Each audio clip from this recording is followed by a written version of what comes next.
Hello everyone, I hope कि आप सब अच्छे होंगे। और मुझे यकीन है कि आपने अब तक का टॉपिक है जितना भी मैंने करवाया उतना अच्छे से करके रखा होगा, आपने पूरा प्रैक्टिस किया होगा। तो जैसे कि आप देख पा रहे हो कि आज का जो हमारा टॉपिक है वो है इक्वी पोटेंशियल सरफेस। अब हमें ये देखना है कि बेसिकली इक्वी पोटेंशियल सरफेस होता क्या है। तो अगर मैं सिंपल टर्म्स में बताऊं तो इक्वी पोटेंशियल जो सरफेस है बेसिकली वो एक ऐसा सरफेस होता है जहां पर एक ऐसा सरफेस जहां पर पोटेंशियल जो है ना वो हर जगह सेम होता है। इक्विपोटेंशियल इज अ सरफेस, ये एक ऐसा सरफेस है जहां पर क्या होगा, एट एवरी पॉइंट, एट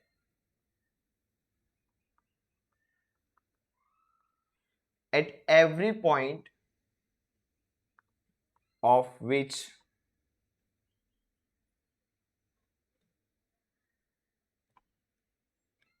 ये क्या हो रहा है यार,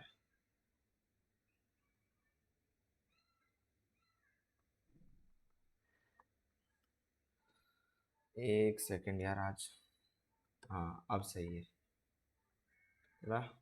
राइटिंग पैड थोड़ा सा टिल्ट हो गया जिसकी वजह से तो कुछ टर्म्स प्रॉपर नहीं आए। चलो कोई बात नहीं। इक्विपोटेंशियल सरफेस एक ऐसा सरफेस होता है जहां पर उस सरफेस पे हर एक पॉइंट पे जो इलेक्ट्रिक पोटेंशियल होगा वो होगा सेम होगा। ठीक है। अब वो सेम कैसे होगा जिसको हम लोग डायग्राम के थ्रू समझते हैं। जैसे एग्जांपल आपने एक चार्ज लिया क्यू, ठीक है। ये चार्ज क्यू लिया और अभी मैं इसके अराउंड बना देता हूं एक स्पीयर। ये चार्ज क्यू को मैंने क्या डाल दिया, एक स्पीयर बना दिया। अब आपको पता है कि ये चार्ज कुछ सेंटर में रखा हुआ है तो यहां से हर जगह ये कितना डिस्टेंस दूर है, आर डिस्टेंस दूर है सरफेस पे। ठीक है। तो यहां पर चार्ज सेंटर में है और चार्ज से आप जितने भी पॉइंट ले लो आप इसके ऊपर, चाहे ये पॉइंट, ये पॉइंट, ये पॉइंट, ये तीनों वो पॉइंट है जहां पर पोटेंशियल क्या होगा, सेम होगा। V1 यहां पर मान लो V2 और यहां पर V3, ये तीन पॉइंट लिया आपने तो V1 V2 और V3 तीनों पे जो पोटेंशियल होगा वो क्या होगा, सेम होगा। उस सेम होने का रीजन क्या है, क्योंकि R जो है ना, R आपका कांस्टेंट है। R हर जगह सेम है ना, हर एक सरफेस पे। तो ये एक इक्विपोटेंशियल सरफेस हो गया। अब मान लो मैं एक और इक्विपोटेंशियल सरफेस बनाता हूं। ठीक है। अब मैंने ये भी बना दिया इक्विपोटेंशियल सरफेस, तो ये भी सेंटर पे आप इसका कोई भी जैसे तीन चार पॉइंट ले लो। तो ये सपोज ये भी R1 डिस्टेंस है, ये भी R1 डिस्टेंस है, ये भी R1 डिस्टेंस है। तो यहां पर भी क्या होगा, ये पॉइंट पे, ये पॉइंट पे, ये पॉइंट पे, ये तीनों पॉइंट पे जो पोटेंशियल है वो सेम होगा। ठीक है। तो तीनों जगह पर पॉइंट सेम होगा क्योंकि तीनों पॉइंट अगेन यहां पर R1 कांस्टेंट है। तो अगर आपने देखा कि अगर R कांस्टेंट हो जाता है उसकी वजह से आपका जो V होता है ना वो भी आपको क्या मिलता है, कांस्टेंट मिलता है, या बोल सकते हो हर एक पॉइंट पे क्या है, सेम होगा। अब इसका मतलब ये नहीं हुआ कि जो ग्रीन वाला, अगर मान लो ब्लू वाले पे 110 वोल्ट है तो इस पे 8 वोल्ट होगा। ठीक है। तो अगर ये ब्लू वाले के ये पॉइंट पे अगर 10 वोल्ट है तो हर एक पॉइंट पे कितना होगा, ब्लू वाले सर्कल के सारे पॉइंट पे 10 वोल्ट ही होगा। अब पूरे सर्कल पे कोई भी पॉइंट कंसीडर कर लो, और सेम थिंग आप ग्रीन में कोई भी पॉइंट कंसीडर कर लो, उसमें क्या होगा, हर एक जगह पर 8 वोल्ट ही होगा। इक्वी पोटेंशियल सरफेस का मतलब जैसे ब्लू वाला सर्कल है तो ब्लू वाले सर्कल पे हर एक जगह पर पोटेंशियल सेम हो, ग्रीन है तो ग्रीन वाले सर्कल पे। अब जितना जो जो सरफेस लोगे उस सरफेस पे क्या होगा, पोटेंशियल सेम होगा। बट इसका मतलब ये नहीं कि इन दोनों, ये दोनों का पोटेंशियल सेम होगा, नहीं, क्योंकि ये कॉन्सेंट्रिक स्पीयर है। ये कॉन्सेंट्रिक स्पीयर है तो ग्रीन वाले पे हर एक पॉइंट पे पोटेंशियल सेम होगा, देन ब्लू वाले के हर एक पोटेंशियल सेम होगा। अब जैसे एक और बना लेता हूं मैं,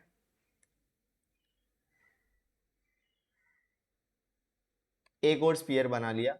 ये स्पीयर पे आप कोई भी पॉइंट लोगे, मान लो इधर 6 वोल्ट है, तो आप देखते आ रहे हो जैसे जैसे आप सेंटर से डिस्टेंस बढ़ते जा रहे हो, आपका पोटेंशियल सेंटर से पहले वाले पे 10 वोल्ट था, फिर 8 वोल्ट हुआ, फिर 6 वोल्ट हुआ।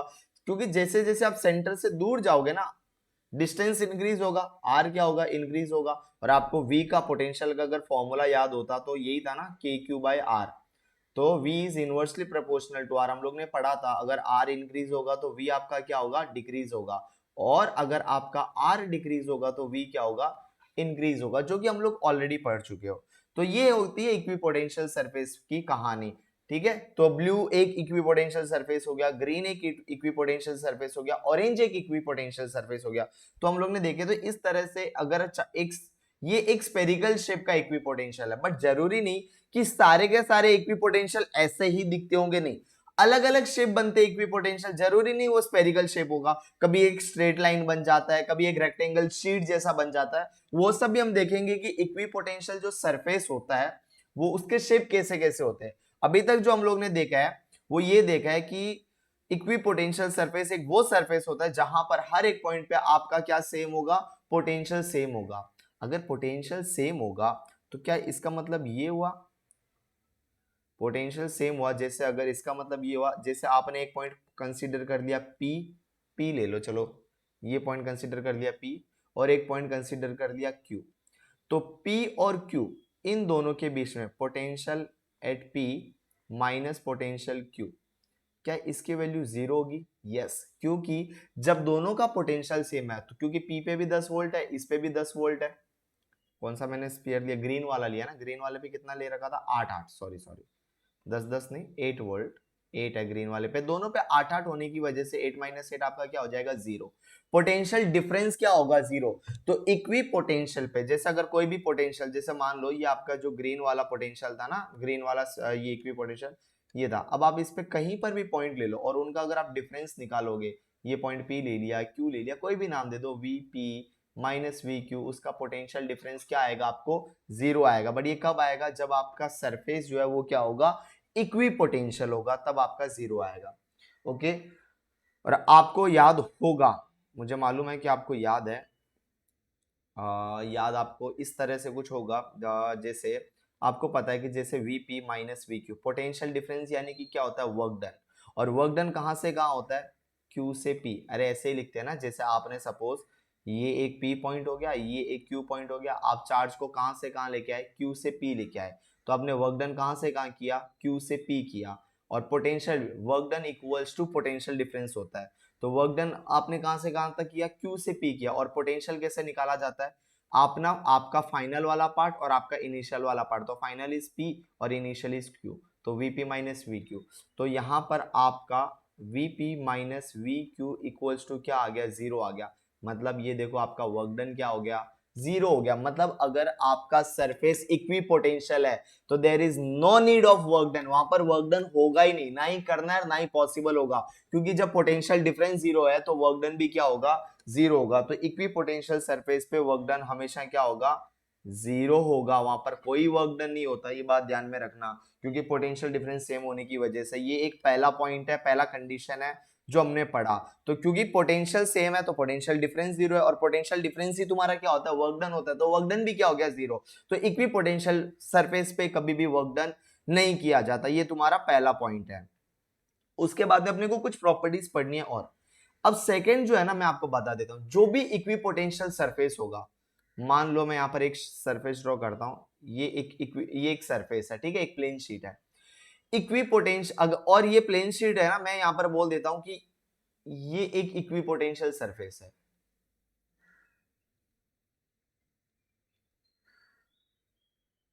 ये आपका क्या है, एक इक्विपोटेंशियल सरफेस है, सब मान लो ये एक इक्विपोटेंशियल सरफेस है। तो इक्विपोटेंशियल सरफेस से मान मान लो आपने यहाँ पर चार्ज रखे हुए, ये बहुत सारे चार्जेस रखे हुए, ठीक है, बहुत सारे ऐसे चार्ज रख दिए, तो इक्विपोट इन चार्ज है, तो चार्ज से आपको पता है कि हमेशा क्या बनता है, इलेक्ट्रिक फील्ड बनता है।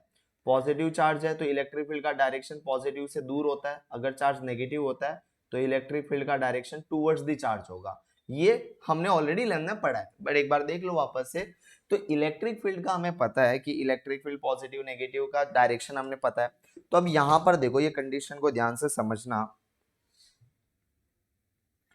यहां पर भी चार्ज रखे हुए, तो इन चार्जेस की वजह से इलेक्ट्रिक फील्ड बनेगा।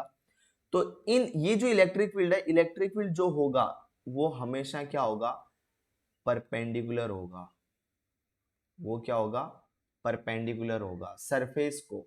अगर इक्विपोटेंशियल सरफेस है तो electric field is always perpendicular to दी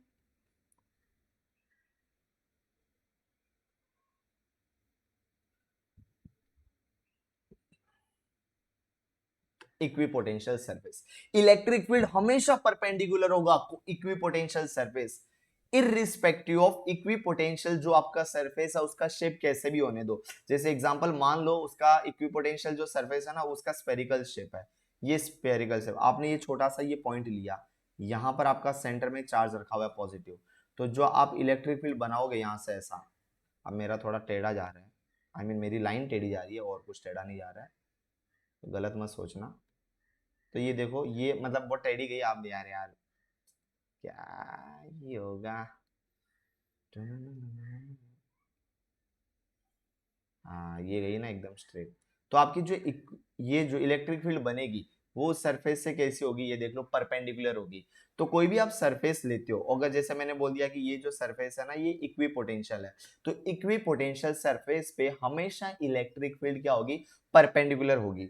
अब आप बोलोगे सर ये कैसे आपने बोल दिया हम मान लिया, नहीं भाई मत मानो मत मानो, इसका हम लोग कुछ वेरिफिकेशन भी देख लेते हैं। जैसे फर्स्ट पॉइंट हम लोग ने पढ़ा कि पोटेंशियल डिफरेंस जीरो होता है जिसकी वजह से वर्क डन होता है। आपको याद होगा तो हमने एक रिलेशन पढ़ा था, क्या रिलेशन पढ़ा था, इलेक्ट्रिक फील्ड का और पोटेंशियल डिफरेंस का। तो डीवी, डीवी यानी कि चेंज इन, डी का मतलब होता है change, change in potential difference equals to, याद है, minus E D X, E dot D X, ये हम लोग ने पढ़ा था। और आपको पता है कि डीवी क्या होता है आपका, वर्क डन होता है, डीवी और वर्क डन इक्वल होगा। डीवी यानी कि क्या होगा, change in potential difference equals to work done, just अभी ऊपर भी देखा हम लोग ने। तो DV equals to work done होता है, और आपको पता है कि इक्वी पोटेंशियल सरफेस पे डीवी की वैल्यू जीरो है, तो ऑब्वियस सी बात है डीडब्ल्यू भी क्या हो जाएगा, जीरो। तो यहां पर हमने देखा कि क्या हो गया, डीवी बोलो या डीडब्ल्यू बोलो, जो बोलना आप बोल दो, क्या हो गया, ये हो गया जीरो, ये हो गया zero, equals to minus E D X, DV की जगह मैंने क्या लिख दिया, zero for equipotential surface, condition fix है। तो ई डी एक्स की वैल्यू कब जीरो आएगी, इंपॉर्टेंट ये, ई डी एक्स की वैल्यू कब जीरो आएगी। तो आपको पता है कि ये दोनों एक वेक्टर क्वांटिटी है, अगर मैं डॉट और दोनों के बीच में डॉट होगा, और अगर इस डॉट को हटाता हूं तो यहां पर क्या लग जाएगा तुम्हारा, कॉस लग जाएगा, कॉस थीटा, ई डी एक्स कॉस थीटा, ठीक है। और आपको पता है कि वो कौन सा एंगल है जब वैल्यू जीरो आएगी, कॉस 90, कॉस 90 की वैल्यू जीरो होती है। अब आप देखो माइनस ई डॉट डी एक्स कॉस 90 की वैल्यू क्या हो जाएगी, जीरो। तो जीरो इंटू ये पूरा पार्ट क्या मिलेगा आपको, फाइनल आंसर जीरो मिला ना। इसका मतलब क्या हुआ, इलेक्ट्रिक फील्ड, और डी एक्स क्या है आपका एरिया, डी एक्स है आपका एरिया, कौन सा area, equipotential area, equipotential surface area. और ई यानी कि क्या आपको पता है यार, इलेक्ट्रिक फील्ड है ये तो अपना। तो इलेक्ट्रिक फील्ड और डीएस के बीच का एंगल है थीटा, और थीटा कितना है, 90 डिग्री। और अभी तो मैंने ऊपर यही तो बात बताया कि इलेक्ट्रिक फील्ड परपेंडिकुलर होता है, परपेंडिकुलर मतलब 90 डिग्री, तो यहाँ पर प्रूफ करके भी बता दिया ना, क्योंकि डीवी की वैल्यू जीरो होती है, और जीरो कब होगी, जब इन दोनों के बीच का एंगल जो है वो कब होगा, 90 डिग्री होगा, दैट इज cos 90, और cos 90 की वैल्यू जीरो होती है ना। तो ये भी हम लोग ने देख लिया यहाँ पर।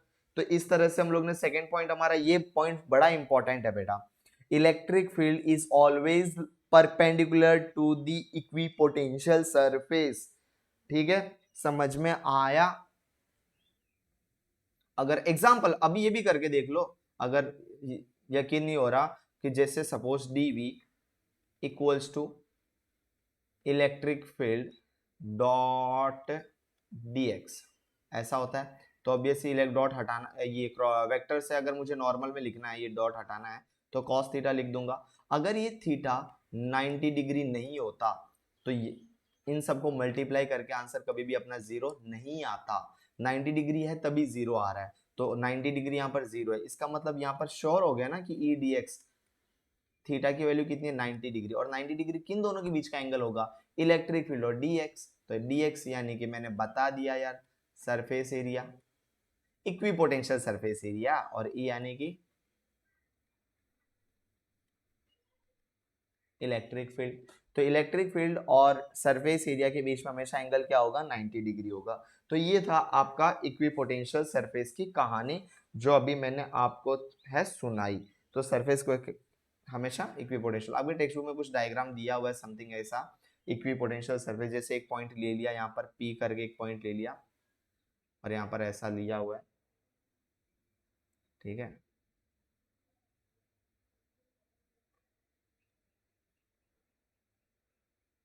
ऐसा करके कोई डायग्राम बनाया हुआ है, और ये जो एरिया है ना, ये रेड वाला, इसको बोला गया है ये एरिया तुम्हारा dx है, और इलेक्ट्रिक फील्ड क्या जा रही है, इस dx एरिया को क्या बन रही है, परपेंडिकुलर बन रही है।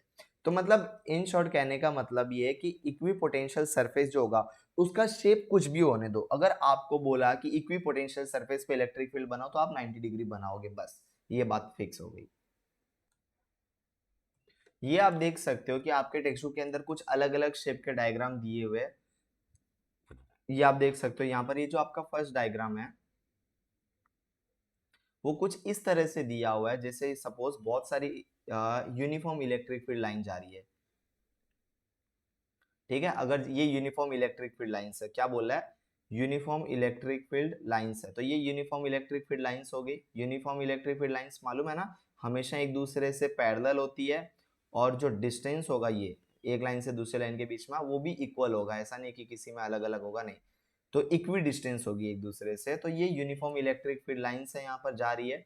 इनका इक्विपोटेंशियल सरफेस कैसा बनेगा, तो इनका इक्विपोटेंशियल सरफेस कुछ इस तरह से बनेगा।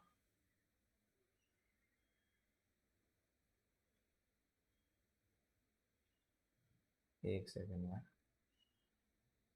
क्या होगा, इसको मिर्गी आ रही है क्या, शेप आ ही नहीं रहा है।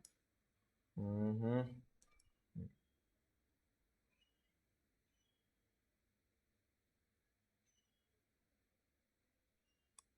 ये कुछ इस तरह के शेप बनते हैं यार, समझ गए, आप देख सकते हो डायग्राम में मुझसे बेटर, टेक्स्ट बुक के अंदर जो डायग्राम है वहां पर दिया हुआ है।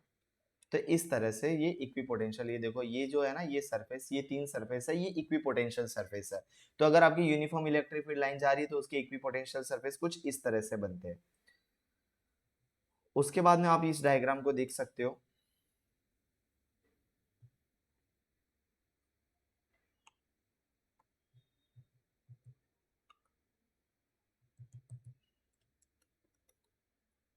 यहाँ पर ये देखो, ये जो फर्स्ट डायग्राम है ये डायपोल का डायग्राम है, इलेक्ट्रिक डायपोल। डायपोल का मतलब क्या है कि आपको एक पॉजिटिव चार्ज लेना है और एक नेगेटिव चार्ज लेना है, दो चार्ज लिया आपने, ये पॉजिटिव और नेगेटिव।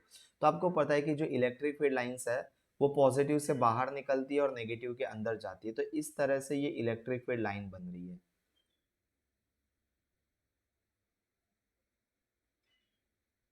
ऐसे न जाने बहुत सारी लाइन बनेगी।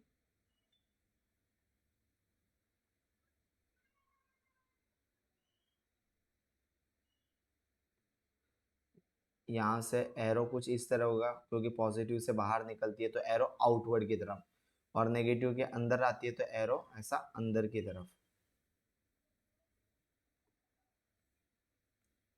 ये होगा। तो आपको क्या बनाना है, ये तो होगी इलेक्ट्रिक फील्ड लाइन, ये जो रेड वाली जितनी भी है ना ये इलेक्ट्रिक फील्ड लाइंस है, ठीक है। ये ऐसे बना दिया आपका ये वाला, ये सारी डाइपोल आपने लिया हुआ है, ये इलेक्ट्रिक फील्ड लाइन। अब यहां पर आपको बनाना है इस लाइन के अकॉर्डिंगली इक्विपोटेंशियल सरफेस कैसे बनेगा। तो देखो बीच में तो मैं एकदम स्ट्रेट लाइन बना दूंगा एक, ये बीच में स्ट्रेट लाइन, क्योंकि देखो यहाँ पर ये सबका एंगल कितना बन रहा है, 90 डिग्री बन रहा है ना, क्योंकि आपका इक्विपोटेंशियल सरफेस और इलेक्ट्रिक फील्ड लाइंस एक दूसरे से क्या होनी चाहिए, परपेंडिकुलर होनी चाहिए। अब जैसे यहाँ पर बनाओगे तो यहाँ पर आपको कुछ इस तरह से बनाना पड़ेगा, ऐसा इस तरह से बनाना है कि आपको क्या लगे वो 90 डिग्री। अब कुछ कुछ 90 डिग्री नहीं बन रहा है क्योंकि मैं फ्री हैंड बना रहा हूँ, बेसिकली ये सब मैं ग्राफिक पैड पे ड्रॉ करता हूँ, तो जिसकी वजह से इतना अच्छे से नहीं आ पाता। शायद ब्लैक बोर्ड वगैरह पे करते हैं तो थोड़ा अच्छे से आ जाता है, क्योंकि ऑब्वियस सी बात है after a long time, long time क्या समझ लो, हम लोग को मोस्टली आदत होती है कि व्हाइट बोर्ड से ही पढ़ाने की आदत है। इस लॉकडाउन के अंदर ये ग्राफिक पैटर्न और यूज करना पहली बार स्टार्ट किया है, तो इस पे हम लिखने में उतना यूज टू नहीं है, कंफर्ट नहीं है जितना व्हाइट बोर्ड पे होते हैं, ब्लैक बोर्ड पे होते हैं हम लोग करने करवाने में, क्योंकि बचपन से लेके अब तक उसी पे, जब से पढ़ाना स्टार्ट किया हमने उसी पे पढ़ाया था। अब हम यहाँ पर ये लॉकडाउन की वजह से ये डिजिटल का यूज कर रहे हैं ताकि तुम तक प्रॉपर कंटेंट पहुंच सके और तुम पढ़ा सको। तो इसके लिए मैंने थोड़ा बहुत जो ऑलरेडी डायग्राम बने हुए मैं उनकी हेल्प ले लेता हूँ। तो आप इस डायग्राम में देख सकते हो, यहाँ पर जो मैंने ब्लैक वाला पार्ट जो मैंने बताया, आपको बेसिकली ये ध्यान रखना है कि आपकी जो इलेक्ट्रिक फील्ड है और जो इक्वी पोटेंशियल सरफेस है, ये दोनों एक दूसरे से क्या हो, परपेंडिकुलर हो, वो आप चीज यहाँ पर देख सकते हो। आप देख सकते हो कि जो डॉटेड लाइन है, जो डॉटेड लाइन है वो है आपकी इलेक्ट्रिक फील्ड, ठीक है। और जो डॉटेड लाइन नहीं है, जो एकदम स्ट्रेट लाइन है, बोल्ड लेटर्स में लाइन है, वो आपका क्या है, वो आपका है इक्विपोटेंशियल सरफेस। और आप हर जगह पर देख सकते हो कि बेसिकली जहां पर भी आपका जो इक्विपोटेंशियल सरफेस और इलेक्ट्रिक फील्ड लाइन जहां पर भी मिलेगी, जैसे सपोज ऐसा ये ब्लैक वाली मान लो इक्विपोटेंशियल सरफेस है, और रेड वाली ये जो रेड वाली लाइन है वो मान लो ये इलेक्ट्रिक फील्ड हो गया, और ये इक्विपोटेंशियल सरफेस हो गया। तो जहां पर भी इंटरसेक्ट करेगी ना, वो इंटरसेक्शन पे क्या होना चाहिए, 90 डिग्री होना चाहिए। तो पहला वाला डायग्राम दो अपोजिट चार्जेस है, पॉजिटिव और नेगेटिव। सेकंड डायग्राम देखो, दोनों सेम नेचर के चार्जेस है, पॉजिटिव पॉजिटिव, जो दोनों एक दूसरे को रिपेल करेंगे। तो उसके अंदर देखो आपका ये इक्विपोटेंशियल सरफेस कुछ इस तरह से बनेगा। फिर उसके बाद में नीचे आप देख सकते हो दो मेटल प्लेट ली हुई है, देखो यहाँ पर एक प्लेट वन ये वाली, और प्लेट एक, दो प्लेट ली हुई है, उल्टा बोल दिया मैंने। लेफ्ट हैंड साइड में प्लेट वन है, राइट हैंड साइड में प्लेट टू है, दो मेटेलिक प्लेट है, और उनके बीच में एकदम स्ट्रेट लाइन में क्या बन रही है, ये आपका इक्विपोटेंशियल सरफेस है, ये इक्विपोटेंशियल सरफेस है। फिर स्पीयर का देखो, स्पीयर का इक्विपोटेंशियल सरफेस देखो थोड़ा स्फेरिकल कर्व शेप में बन रहा है, और वहीं और एकदम प्लेट अगर स्ट्रेट है तो उसका पोटेंशियल देखो एकदम स्ट्रेट बन रहा है। तो ऑब्वियस सी बात है अगर स्पेरिकल है तो उसका पोटेंशियल तो कैसा बनेगा, स्पेरिकल शेप में बनेगा। और अगर आप मेटल प्लेट लेते हो तो उसका सरफेस कैसा हो जाता है, स्ट्रेट हो जाता है, स्ट्रेट बनता है। तो जो जैसा शेप का आप ऑब्जेक्ट लोगे उस शेप के अकॉर्डिंगली क्या बनेगा, उसका इक्विपोटेंशियल सरफेस है। अब आप कोई कर्व्ड शेप लोगे, सर्कल या स्पेरिकल कुछ शेप लेते हो और आप बोलोगे इसका इक्विपोटेंशियल आपको कुछ अलग चाहिए, तो नहीं, जो जैसा ऑब्जेक्ट का शेप होगा ना उस शेप के अकॉर्डिंगली अलग अलग शेप के लिए अलग अलग इलेक्ट्रिक पोटेंशियल इक्विपोटेंशियल सरफेस बनता है। तो आपको ये जो चार पांच पोटेंशियल है इनके डायग्राम थोड़े अच्छे से प्रैक्टिस कर लेना, देख लेना, मेन तो कॉन्सेप्ट समझना जरूरी था। ठीक है, कैसा बनता है वो आपको पता होना चाहिए, बट उससे भी मैटर, वो लाइन सबसे इंपॉर्टेंट है कि जो भी आपकी इलेक्ट्रिक फील्ड होगी हमेशा क्या होगी, वो परपेंडिकुलर होनी चाहिए, किसको, इक्विपोटेंशियल सरफेस को, दिमाग में बिठा लो। और दूसरा, इक्विपोटेंशियल सरफेस पे वर्क डन हमें नहीं करना पड़ता क्योंकि दोनों सेम पॉइंट में, तो दोनों का डिफरेंस क्या होगा, जीरो होगा। अब इतना किया तो इसके बेस हम एक क्वेश्चन भी करते हैं जो आपके टेक्स्ट बुक में दिया हुआ है। जो एग्जाम्पल है वो सॉल्व एग्जाम्पल है। एग्जाम्पल अगेन मैं लिख देता हूँ यहाँ पर, सॉल्व एग्जाम्पल है, एग्जाम्पल नंबर है आपका 8.9। अब वो क्या कहना चाहता है, क्वेश्चन क्या है उसका, क्वेश्चन ये है कि एक small particle carrying a negative charge 1.6 into 10 to the power minus 19 coulomb. एक छोटा सा पार्टिकल है, ठीक है, और उस पार्टिकल के ऊपर अपने को चार्ज दे रखा है, और वो चार्ज कितना दे रखा है उस पार्टिकल के ऊपर, 1.6 into 10 to the power minus 19 coulomb ये दे रखा है, ये एक पार्टिकल है। अब सबसे पहले समझो कि वो पार्टिकल है कहां पर। तो वो पार्टिकल बोला है कि इक्विलिब्रियम कंडीशन में दो हॉरिजॉन्टल मेटल प्लेट के बीच में। तो मैं हॉरिजॉन्टल मेटल प्लेट बना देता हूं, एक ऐसा, और एक और बनानी पड़ेगी ना। ये देखो मैंने दो हॉरिजॉन्टल मेटल प्लेट बना दी। उसने बोला है कि उन दोनों मेटल प्लेट के बीच में कहीं पर क्या रखा हुआ है, ये पार्टिकल, ये इन दोनों के बीच में ये पार्टिकल रखा हुआ है, और दोनों प्लेट के बीच में जो डिस्टेंस है ना, दैट इज dx, जो दोनों के बीच में डिस्टेंस है वो 10 सेंटीमीटर दे रखा है। तो सेंटीमीटर से मीटर में कन्वर्ट करना है तो हम क्या करेंगे, 10 को डिवाइड बाई क्या कर देंगे, 100 कर देंगे, 0 0 कैंसिल, आंसर हो जाएगा 0.1 मीटर। ठीक है, तो ये मीटर में कर दिया, दोनों के बीच में डिस्टेंस कितना दे रखा है अपने को, 0.1 मीटर दे रखा है। ये वो पार्टिकल है जिसकी वैल्यू कितनी दे रखी है, 1.6 into 10 to the power minus 19 coulomb. Diagram के थ्रू क्वेश्चन को समझना जरूरी है, और ये कंडीशन दे रखी है। उसके बाद में भी देखो, इसके बाद में और क्या दे रखा है, और भी इंफॉर्मेशन दे रखी है। हाँ, जो पोटेंशियल डिफरेंस है दोनों प्लेट के बीच में, dV इक्वल्स टू दे रखा है अपने को 4000 वोल्ट, 4000 वोल्ट का पोटेंशियल डिफरेंस दे रखा है। अब आपको फाइंड क्या करना है इसके बीच में, इसके बीच में आपको फाइंड करना, find the mass of the particle. ये जो पार्टिकल लिया हुआ है ना, ये देखो ये रेड वाला जो पार्टिकल था अंदर, अभी मैंने कलर मार के ब्लू कर दिया है, ये पार्टिकल का मास कितना होगा वो पूछा है। अब देखो सिंपल सी बात है, हम यहाँ पर क्या करेंगे, थोड़ा सा कंपैरिजन करेंगे और आ जाएगा आंसर। अब देखो वो कंपैरिजन कैसे करो, आपको पता है कि फोर्स का फॉर्मूला होता है ma, सिंस ये पार्टिकल का जो वेट है वो वर्टिकली डाउनवर्ड होगा, तो F इक्वल्स टू क्या ले लूंगा, A की जगह G ले लूंगा, ठीक है। जब भी A की जगह हम लोग क्या ले सकते हैं, एक्सेलरेशन ड्यू टू ग्रेविटी, जब भी वेट वगैरह लग रहा हो तो मैंने ये को मॉडिफाई कर दिया, ये ले लिया equation 1, F equals to mg। और एक तो फोर्स ये लग रहा है, वेट लग रहा है उसका, दूसरा फोर्स यहाँ पर एक और लग रहा है। कौन सा फोर्स लग रहा है, याद है आप लोगों को, एक और फोर्स जब भी चार्ज होता है तो चार्ज इलेक्ट्रिक फोर्स एक्सपीरियंस करता है ना, इलेक्ट्रिक फील्ड से रिलेटेड हम लोग ने किया था, भूल गए। F equals to charge Q into e, ये मालूम है हम लोग ने कब पढ़ा था, ये तब पढ़ा था जब हम लोग इलेक्ट्रिक फील्ड को डिफाइन कर रहे थे क्लास 11 में। इलेक्ट्रिक फील्ड को डिफाइन किया था ना कि इलेक्ट्रिक फील्ड क्या होता है, तो इलेक्ट्रिक फील्ड होता है फोर्स पर यूनिट चार्ज। तो यहाँ से फोर्स का फॉर्मूला क्या हो जाएगा, इलेक्ट्रिक फील्ड इंटू चार्ज। ये तो ये दो इक्वेशन ले लिए, तो फोर्स का वैल्यू ये भी है, फोर्स का वैल्यू ये भी है, तो ये दोनों आपस में एक दूसरे को इक्वल हो जाएगा। तो इसको क्या मैं ऐसा लिख सकता हूँ, mg equals to Q into e. अब मेरे पास यहाँ पर देखो चार्ज की वैल्यू मेरे पास है, जी की वैल्यू मेरे पास है। जी की वैल्यू बोलोगे सर कहाँ है, अरे 9.8 होती है ना यार, याद होनी चाहिए ना, ये तो नहीं दी हुई तो भी समझो। मेरे पास किन दो चीजों की वैल्यू नहीं है, मास की तो ऑलरेडी अपने को फाइंड ही करनी है, ये तो अपने को फाइंड करना मेन कॉन्सेप्ट। इलेक्ट्रिक फील्ड की भी वैल्यू हमारे पास नहीं है, तो इलेक्ट्रिक फील्ड हम साइड में इलेक्ट्रिक फील्ड को फाइंड करना पड़ेगा। इलेक्ट्रिक फील्ड को मालूम है, इलेक्ट्रिक फील्ड का एक फॉर्मूला था, याद है या नहीं है, ये मुझे नहीं पता। अरे ये वाला dv equals to minus E D X, ऊपर इक्वी पोटेंशियल में यूज किया ना, dv equals to minus E D X. और ये हम लोग ने पढ़ा था relation between potential difference and electric field, dv equals to minus E D X. तो अब यहाँ पर आपको E निकालना है, तो बाकी सबको उधर भेज दो, तो E इक्वल्स टू क्या हो जाएगा, माइनस dv बाय dx हो जाएगा। अब देखो dv का वैल्यू अपने को दे रखा है, electric field equals to minus dv का वैल्यू कितना दे रखा है, 4000 अपॉन 0.1, dx तो 0.1 ही दे रखा है ना, तो 0.1 जब ऊपर जाएगा तो बेसिकली क्या हो जाएगा, 0.1 को ऊपर क्या कर दूंगा, माइनस 4000 तो था ही, इंटू 10 कर दूंगा, ये हो गया। तो देखो कैसे लिख सकते हैं, इसी इसी चीज को हम लोग कितने अच्छे से लिख सकते हैं। अभी बहुत गंदा सा लग रहा है, -4 इंटू 3 0 ये और 1 0 ये, टोटल 4 0, 10⁴ ये हमारा हो गया इलेक्ट्रिक फील्ड, यूनिट होता है वोल्ट पर मीटर। तो ये हमारा इलेक्ट्रिक फील्ड हो गया, electric field equals to -4 into 10⁴ volt per metre, ये इलेक्ट्रिक फील्ड आ चुका। अब वो इलेक्ट्रिक फील्ड इधर सब्स्टिट्यूट कर दो, आपको क्या निकालना था, आपको तो मास निकालना था ना, तो g को एक काम करो, इस g को उधर भेज दो, तो क्या हो जाएगा q into e divided by ji.